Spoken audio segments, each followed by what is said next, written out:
Hello everybody, my name is Jamin West and I am showcasing the AI assistant that I have built for myself over the past few months. So this system is called KOTA, that's what I've coined it, and before I get into the technical details of it, I will go ahead and just explain a little bit. I'll showcase KOTA right here.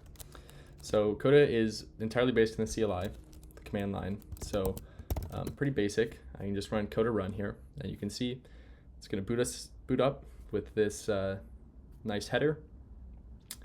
And let's say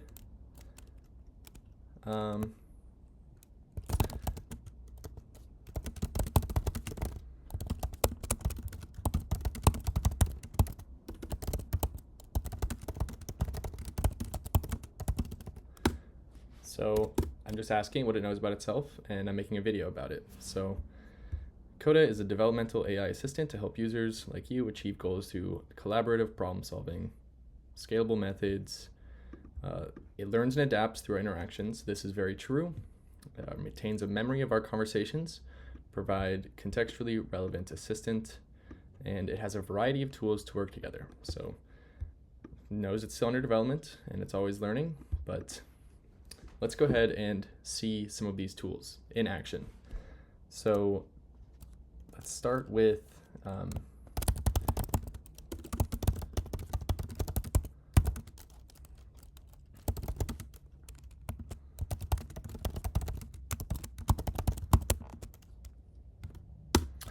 so this is a program that I've set up or a tool that I've set up that is based off of LangChain's Report Maestro, which is a video they put out a few weeks ago.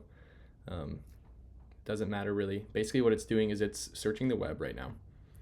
It's planning out a report, and it's going to write a report on self-improving AI systems. So right now you can see here that it's forming the introduction, creating the problem statement.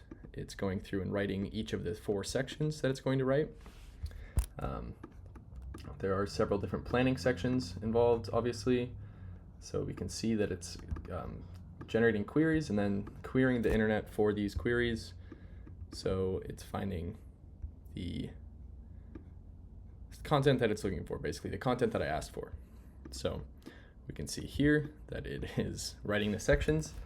We'll give this a little second to finish all the way up. All right, so KOTA has just finished up the report that I generated or asked it to generate. So you can see here that it went through, wrote its 4 sections. This is the raw report that it wrote. So we can jump over here into the actual code, head down into Vault. This is just where I store these generic files that it's creating. So we can see here, this is a report on self-improving AI systems. So technical and ethical challenge, which is very true. So we can see here, this is a full report on self-improving AI systems. Very cool. And mind you, this is a single tool with KOTA. So something else I want to showcase is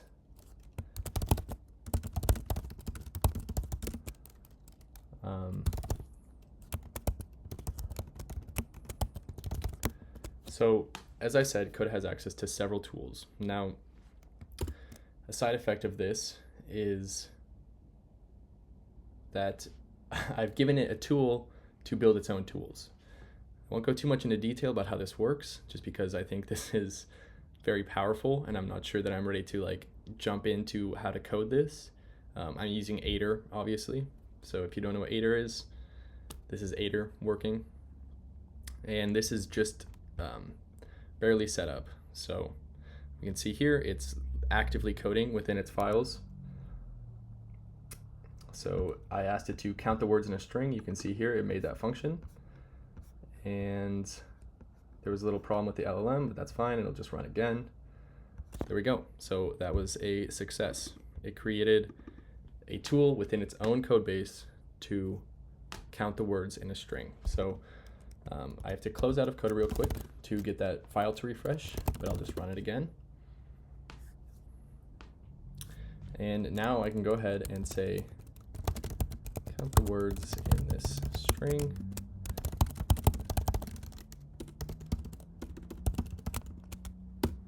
Something random. So it calls upon the tool that it just coded for itself. I didn't write a single line of code, and it just went ahead and wrote its own code, wrote a tool for itself, and used the tool. I hope it is clear how powerful that is.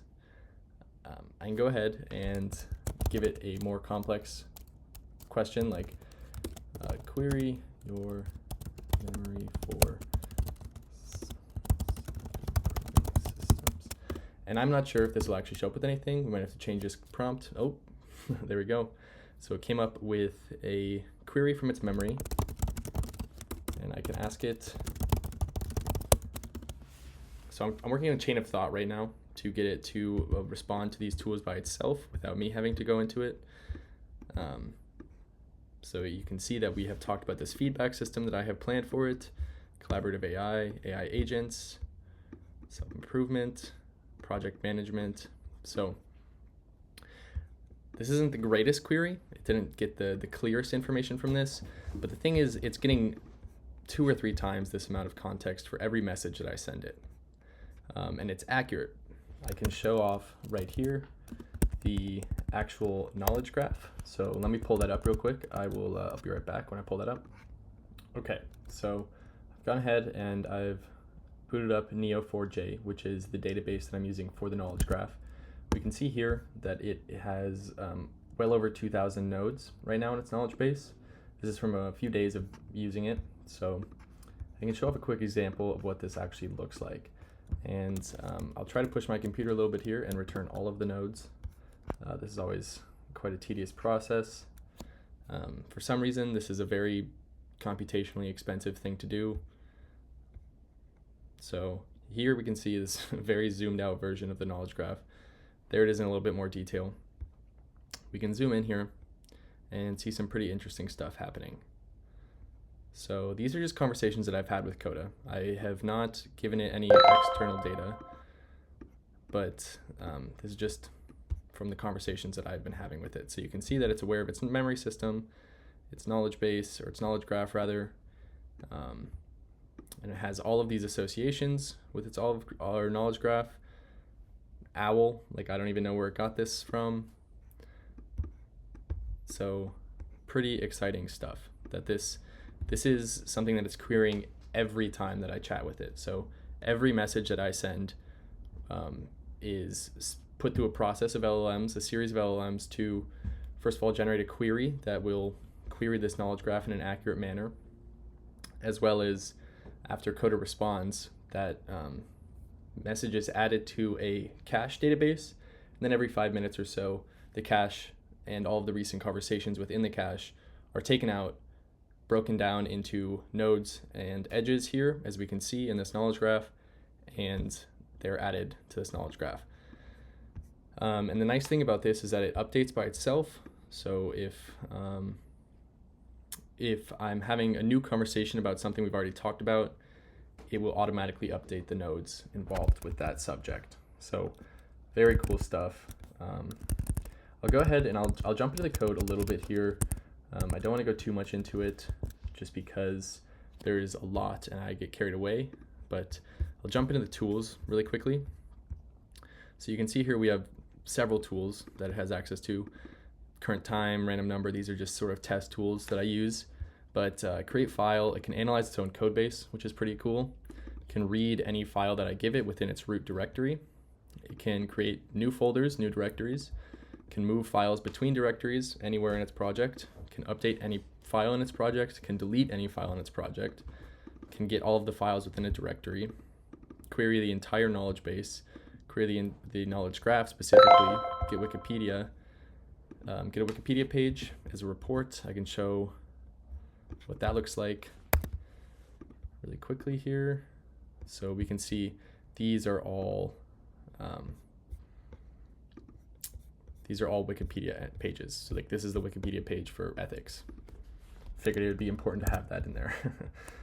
So it can execute Cypher query, which is a super exciting tool because that allows it to do much more advanced queries of this knowledge graph that I was showcasing earlier. Because this thing, well, it's very powerful. It gets extremely powerful with proper querying techniques. I won't show one right now, but you'll just have to take my word for it that this is pretty impressive.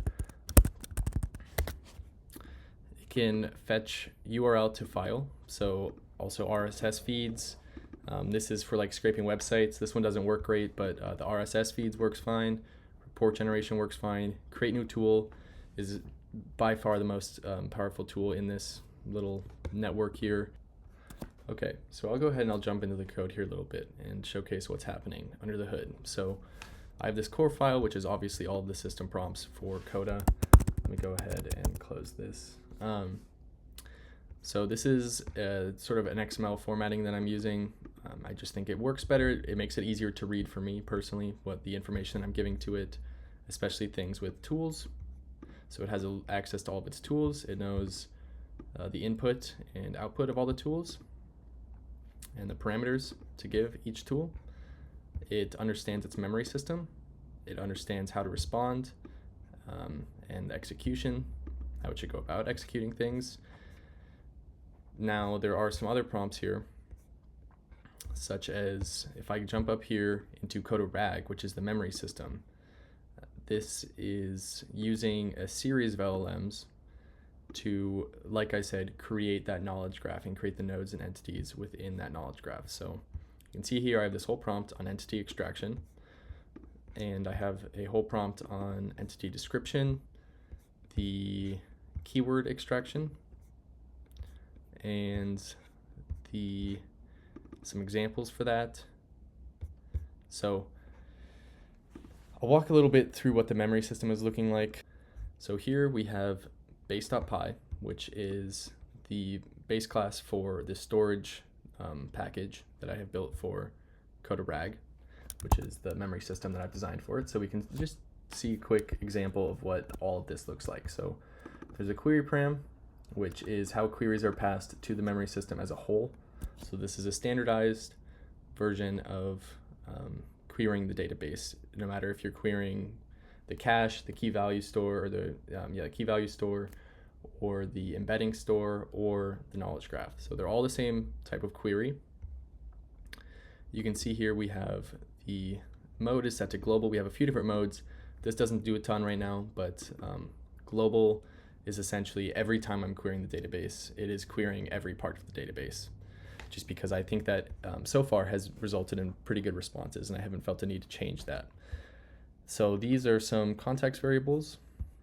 Min combined score right here. This is basically the minimum score, the minimum similarity score that it needs to score when querying either of the databases, the embedding store, the knowledge graph, to return results. So you can see here we have the vector storage. This is pretty easy. This is a Postgres instance that I'm running locally. The base key value storage. So this is Redis. I'm using Redis for this. I'm using Redis for the caching system, as I mentioned earlier, as well as for key value storage. So that's a little bit of what's going on there. Redis and the key value store don't do a ton right now, but the original idea with it was to basically have keys that single words that lead to raw text from conversations I've had or summaries of conversations I've had about those raw words. So we can jump down into base graph storage and base cache storage. So like I said, 4 types of storage going on here. Something else about the vector storage is that it stores metadata for every entry. So there's raw text, but then there's also context for that context. So this looks like metadata being attached to raw text that has a summary of what went well in that conversation and what maybe didn't go so well in that conversation. So KOTA is seeing all of that every time I respond to it, every time I prompt it. This system is incredibly powerful, and especially giving it its own access to tool use, like it doesn't quite feel like this should be legal, to be honest with you. I have spent 2 months on this, and I am like not that great of a programmer. I'm getting better with these AI coding assistants and like this agentic engineering that's happening. But like, I'm 23. Like, I graduated last year. Like, this is not my skills are not that great compared to other senior programmers in this community. So the fact that I was able to build this is insane. And this is going to get exponentially more powerful in the next few days, basically. No way around it. So I am approaching this with, thoughts of ethics and thoughts of proper use and safe use for a system like this. But realistically, this can be done, and it can be done by people that do not have that in mind. I wish regulation had happened sooner. It hasn't, and I think we are going to see a great deal of consequences for that. So on that note, thank you for watching.